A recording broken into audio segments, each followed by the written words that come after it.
Nadreen, जंग की एक किस्म प्रोपेगेंडा वॉरफेयर भी होती है, यानी अपनी मर्जी का नैरेटिव बनाना भी जंग का एक किस्म होता है। इससे जंग में हेल्प मिल रही होती है।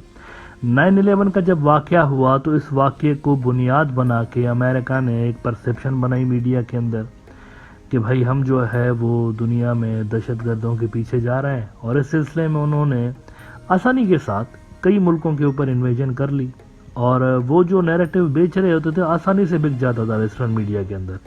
सिंपली सिर्फ उन्होंने इतना बोलना होता था कि यहाँ पर दहशतगर्द हैं तो हम उस मुल्क में जा रहे हैं। अब इस सिलसिले में उन्होंने इराक को इन्वेड कर लिया, अफगानिस्तान को कर लिया, सीरिया को कर लिया, यमन को कर लिया, लीबिया को कर लिया, कोई सवाल पूछने वाला ही नहीं। लेकिन आज जब हम खड़े हुए हैं 2023 में, तो आज की दुनिया बिल्कुल बदल गई है। आज की दुनिया में ये जो इलेक्ट्रॉनिक मीडिया है ना, ये अपनी अफादियत खोल चुका है। इसकी जो इफेक्टिवनेस है ना, वो पहले वाली नहीं रही। अब सोशल मीडिया का ज़माना है, हर बंदे की जेब में मोबाइल है, इंटरनेट है, और सारी दुनिया के साथ वो कनेक्टेड है। तो आज की जनरेशन को मामू बनाना इतना आसान रहा नहीं है। हमास और इजराइल की जैसे ही जंग छिड़ी, वन साइडेड टोटली हमें एक नैरेटिव नज़र आया वेस्टर्न मीडिया के अंदर, और फेफड़ों का जोर लगा के एंकर्स जो है उनके गोदी मीडिया बन गए रातों रात। क्रेडिबल वेस्टर्न न्यूज़ आउटलेट्स भी गोदी मीडिया बन गए, झूठ पे झूठ बकने लगे, टोटली वन साइडेड कैंपेन्स होती रही। लेकिन ये जो सारी चीज़ें इस मर्तबा स्ट्रीट्स पर, ग्राउंड पे ट्रांसलेट होती हुई नज़र नहीं आई।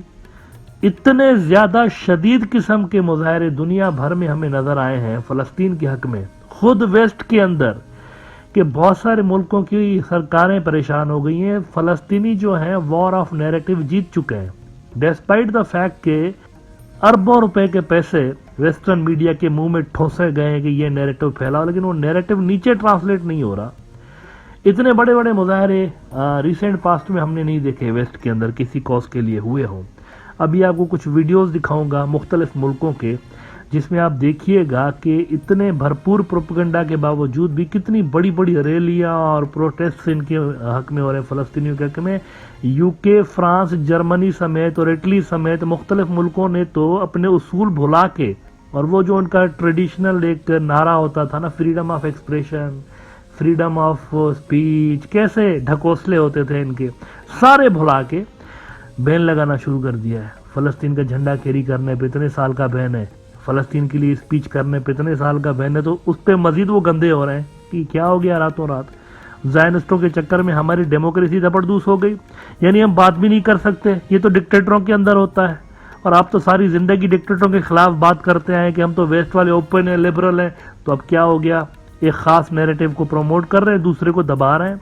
तो इस जंग ने बड़े बड़ों को एक्सपोज किया हुआ है। वेस्टर्न सोसाइटी के अंदर भी जो एक हिपोक्रेसी थी थोड़ी सी, वो भी एक्सपोज हुई है मीडिया के अंदर खास तौर पर, कि वहाँ पर फ्रीडम ऑफ एक्सप्रेशन और इसके लिए तो पूरा फेफड़ों का जोर लगाया जाता था कि बड़ी ज़बरदस्त सोसाइटी है, लेकिन ग्राउंड पे बंदों को जो है वो गिरफ्तार करके और जेल में ठोस रहे हैं फ़लस्तीन के, लेकिन लोग बात नहीं आ रहे। ये मैं आपको बात बताऊँ, इस सब के बावजूद भी वेस्ट की सड़कें भरी हुई हैं कई मुल्कों की, और मिडल ईस्ट की सड़कें भरी हुई हैं फ़लस्तीनियों के हक में। और फ़लस्तीनी ये जो नैरेटिव की जंग है कन्विंसिंगली जीत चुके हैं वेस्ट और इजराइल से, और ये भी हिस्ट्री में पहली मर्तबा हुआ है।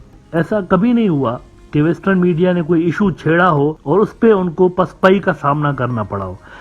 पिछले 24 से 48 घंटों के अंदर दर्जनों क्लेरिफिकेशंस जो है वेस्टर्न मीडिया दे चुका है। फेक न्यूज़ और फेक प्रोपेगेंडा जो फैला रहे थे ना, उस पर दर्जनों मरतबा कई न्यूज़ आउटलेट्स ने क्लेरिफिकेशंस जारी किए कि वो जो खबर हमने चलाई थी वो गलत थी। ये क्लेरिफिकेशन उनको इस वजह से चलानी पड़ी क्योंकि उनकी क्रेडिबिलिटी डिस्ट्रॉय हो रही थी। जो चीज़ वो बता रहे थे सोशल मीडिया पे बिल्कुल उसका उलट पड़ा हुआ था, और उनकी अपनी क्रेडिबिलिटी स्टेक पे लग रही थी। तो बहुत सारों ने इस पे क्लेरिफिकेशन भी इशू की हुई है। ये पहली मर्तबा हो रहा है कि वेस्ट ने पैसे खर्च करने के बावजूद भी नैरेटिव की जंग हारी हुई है।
Palestine will be free. Palestine will be free.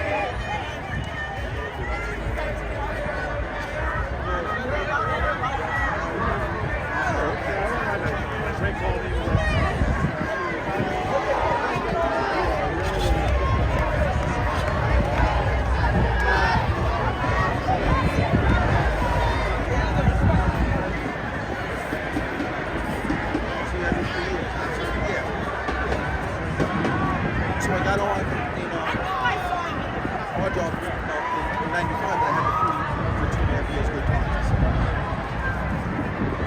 I think the chief was Free Palestine!